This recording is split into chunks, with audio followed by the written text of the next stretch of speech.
Olá! Façamos hoje a leitura do capítulo 3 do livro de Juízes, da Bíblia Sagrada.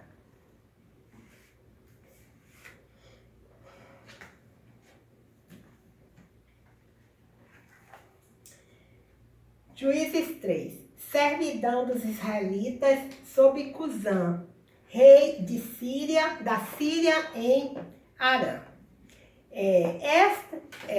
Juízes 3:1. Estas, pois, são as nações que o Senhor deixou ficar para por elas provar a Israel, a saber, a todos os que não sabiam de todas as guerras de Canaã.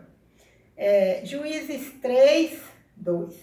Isso tão somente para que as gerações dos filhos de Israel delas soubessem, para lhes ensinar a guerra, pelo menos as gerações que dantes não sabiam disso.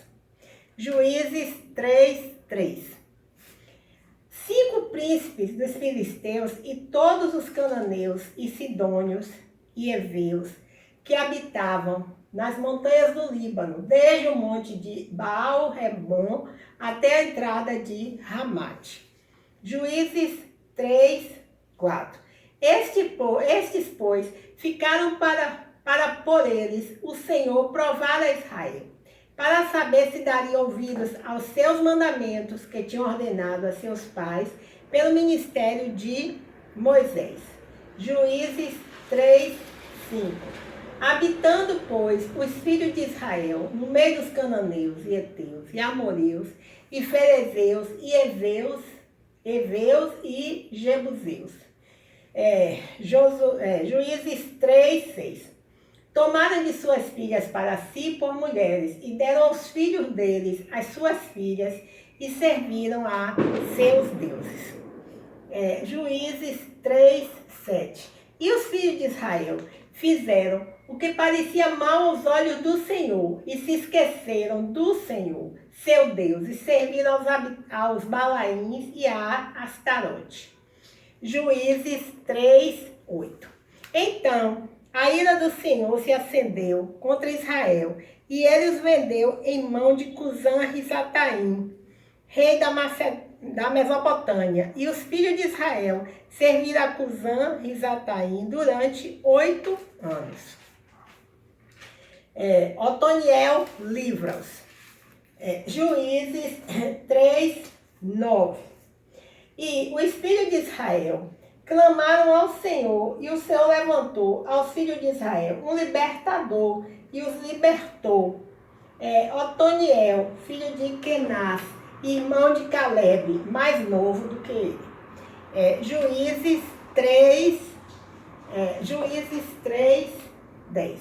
E veio sobre ele o Espírito do Senhor, e julgou a Israel, e saiu a peleja, e o Senhor deu na sua mão a Cusã-Risataim, rei da Síria, e a sua mão prevaleceu contra Cusã-Risataim. Juízes 3:11. Então a terra sossegou 40 anos, e Otoniel, filho de Kenaz, faleceu. Juízes 3:12. Servidão sobre Eglon. Porém, os filhos de Israel tornaram a fazer o que parecia mal aos olhos do Senhor. Então o Senhor esforçou a Eglon, rei dos Moabitas, contra Israel, porquanto fizeram o que parecia mal aos olhos do Senhor. Juízes 3:13. E ajuntou consigo os filhos de Amon e os amalequitas, e foi e feriu a Israel, e tomaram a cidade das palmeiras. Juízes 3:14. E os filhos de Israel serviram a Eglon, rei dos Moabitas, 18 anos. Eude livra-os. Juízes 3:15. Então os filhos de Israel clamaram ao Senhor, e o Senhor lhes levantou um libertador, Eude, filho de Gera, benjamita, homem canhoto. E os filhos de Israel enviaram pela sua mão um presente a Eglon, rei dos Moabitas. Juízes 3:16. E Eude fez uma espada de 2 fios, do comprimento de um côvado, e cingiu-a por debaixo das suas vestes, a sua coxa direita. Juízes 3:17. E levou aquele presente a Eglon, rei dos Moabitas, e era Eglon homem muito gordo. Juízes 3:18. E sucedeu que, acabando de entregar o presente, despediu a gente que trouxera o presente. Juízes 3:19. Porém, voltou do ponto em que estão as imagens de escultura, ao pé de Gilgal, e disse: tem uma palavra secreta para ti, ó rei. Esse disse: cala-te.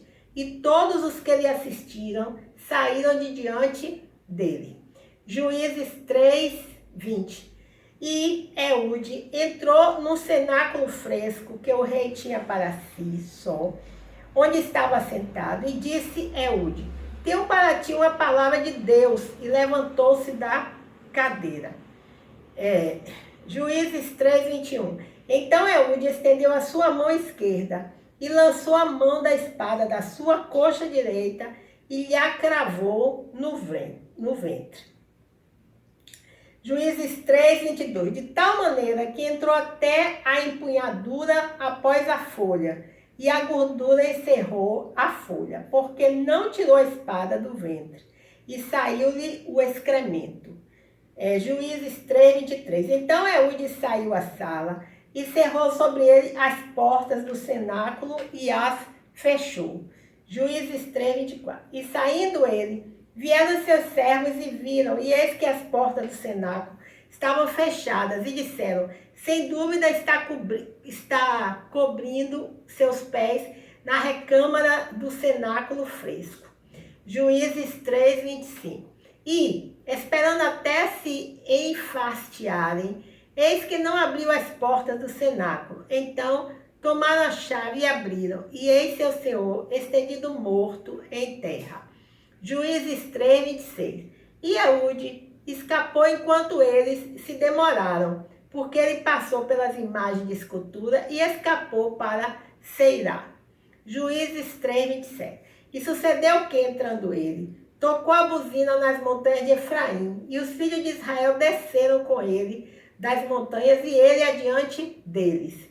Juízes 3:28. E disse-lhe: segui-me, porque o Senhor vos tem dado a vossos inimigos, moabitas, na vossa mão. E desceram após ele, e tomaram o esvalro de Jordão a Moabe, e a nenhum deixaram passar.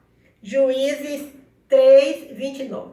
E naquele tempo feriram dos moabitas os 10.000 homens, todos corpulentos e todos homens valorosos, e não escapou nenhum.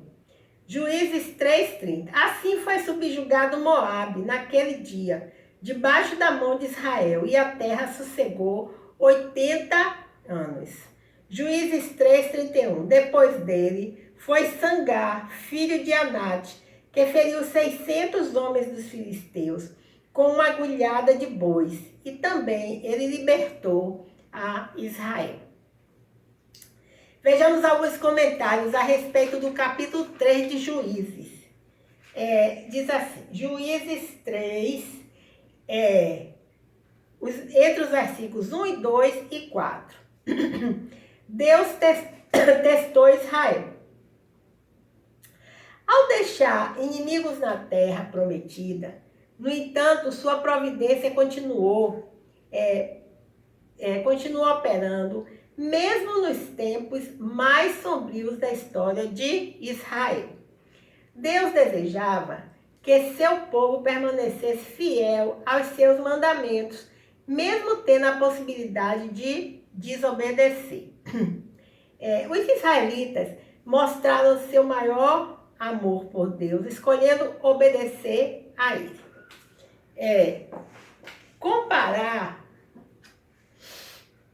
Comparar com Juízes 2, de 20 a 23, onde o autor observava que Deus permitiu a outras nações, que Deus permitiu a outras nações permanecer na terra prometida para corrigir ou disciplinar seu povo. A história da humanidade não é uma série de acontecimentos aleatórios, nem o resultado de atuação de forças impessoais. A história de Israel é a história da providência e da orientação de Deus. O povo de Deus podia escolher como responderia ao seu concerto de amor. A obediência à sua lei traria bênçãos, enquanto a desobediência faria sobrevir as maldições do concerto. Mesmo em tempos de provação e de disciplina, Deus está presente com o seu povo. Bem, vejamos os comentários a respeito do versículo 3 do capítulo 3 de Juízes. Diz o seguinte: Canaã, uma ponte natural do mundo antigo. Uma parte natural do mundo antigo. Ligava o Egito, Canaã. Uma ponte natural do mundo antigo. Ligava o Egito e a Mesopotâmia, tornando-se, portanto, uma região de miscigenação e sincretismo religioso. Os cananeus eram culturalmente unidos, mas não possuíam nenhuma identidade política. Quando Israel ocupou Canaã, sob a liderança de Josué, os cananeus já habitavam na terra, concentrando-se principalmente na região costeira. Os amoreus viviam na região montanhosa e chegaram à terra prometida no tempo de Abraão. Por volta de 2090 a.C. Os hititas constituíam um povo não semita. Os feruzeus e heveus, que também incluíam os gargazeus, os girgazeus e jebuseus, eram descendentes de habitantes de Ur, que migraram para Canaã entre 1700 a.C. e 1500 a.C. Os sidônios eram os antepassados dos fenícios e viviam ao longo da costa. Os filisteus eram os povos do mar que chegaram na Palestina depois da desintegração do Império Micênico, após a Guerra de Troia. Trouxeram consigo armas de tecnologia mais avançada, uma cultura mais sofisticada. Bem, vejamos agora o comentário do versículo 6, do capítulo 3 do livro de Juízes. Os casamentos mistos na terra prometida. As alianças firmadas entre matrimônio foram importantes para garantir a paz entre diferentes grupos na nova terra. As esposas pagãs de Salomão, sim, é uma referência, mas não vou continuar a citá-la.